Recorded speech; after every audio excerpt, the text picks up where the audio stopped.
Ras Reports, ahead of the time. The I Initiative for National Justice. So the situation with the medical marijuana now is Babylon can't get it right. They don't know what to do. They call themselves a democracy, and so the elect by the people should be the rule.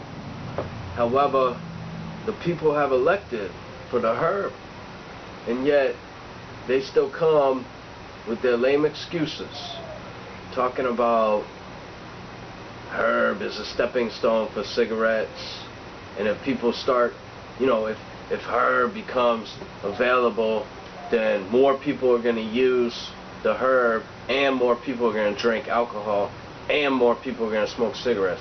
This is the type of things they come up with. They have no proof. It's just, if it sounds possible, they can put fear into people.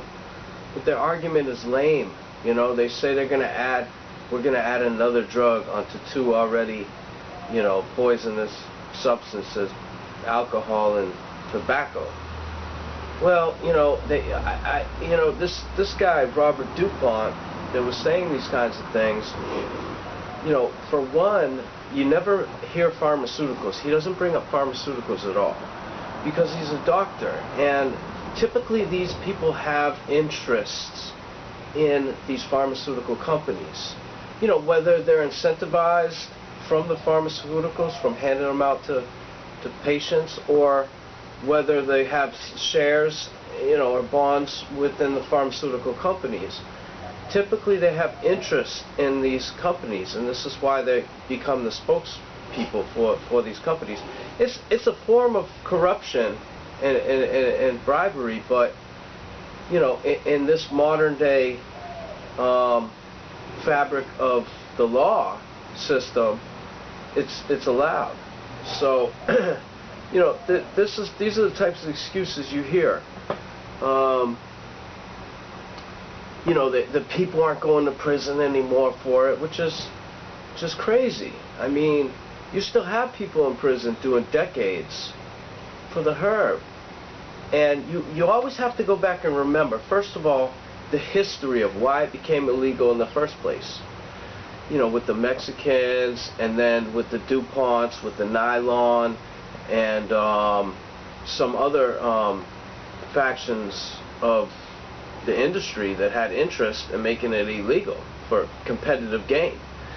And you know, you don't hear that history. Of course, it's well known, you know, and it makes sense. It makes business sense. If you can understand how businesses operate, of course they would make these decisions. I mean, at the same time we're talking about this, they're talking about the branding of marketing and branding of marijuana, so that they can, you know, be able to have an advantage or be able to have an edge within a competitive environment. So, you know, they're well aware that capitalism drives competition, which drives the engine of capitalism, and it's just the more you can get people, you know, scratching at each other, the more of an outcome you produce. It was like how they used the Chinese and the Irish against each other in the early part of the 20th century when they were building the railroads, because, you know, the Irish wanted to beat the Chinese, and I guess the Chinese wanted to be better than the Irish, so they were able to drive that force and really propel the energy that's fueling that engine of capitalism. So going back to the marijuana, you know, this is a situation where they want to construct the laws around profit, around their own gain. Now, who are they? Well, you have certain people like George Soros, who's getting involved with it down here with the lawyer out here in Tampa. And, you know, I don't know all the names, but George Soros is donating 80% of the money for the United for Care, People United for Medical Marijuana Fund. So you have a group of individuals out there that certainly want to see it legalized, but they don't just want to see it legalized for social reasons. They want to see it legalized for reasons of their own interests. And so you're going to see the ownership really channeled into a few hands very quickly, because, you know, we know that the what is it, 1,600 of the wealthiest billionaires in this country own equivalent to 50% and over 50% of the entire wealth of the world.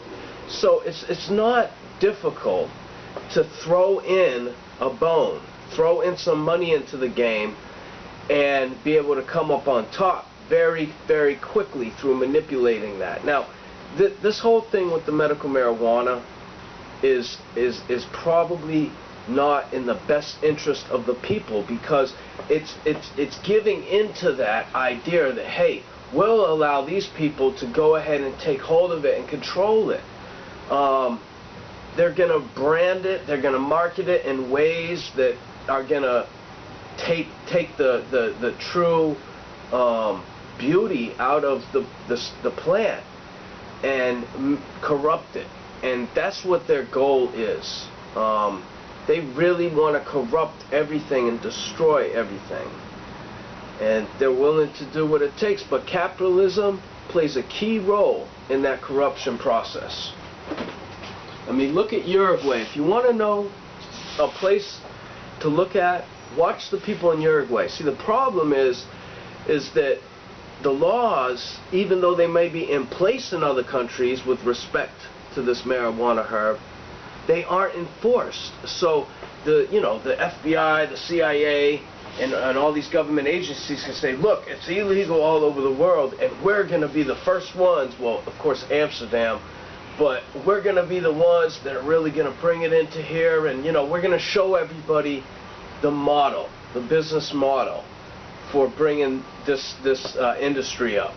And the business model is capitalism, and if you want to see how it works, and you want a good example, look towards Uruguay, because this is a herb like corn. You don't use the herb and then you want to use more and more. It doesn't have that effect. You use it and you've had enough. Some people don't want to use it, that's fine. If you shove it in people's faces, they're not going to want to use it any more than they wouldn't want to use it. Everybody recognizes, especially the new generations coming up, recognize they have their own choices in life. And certainly this is much more safer than the pharmaceuticals that are being distributed out there, because they're being produced from profit-generating enterprises that exist in order to produce gain.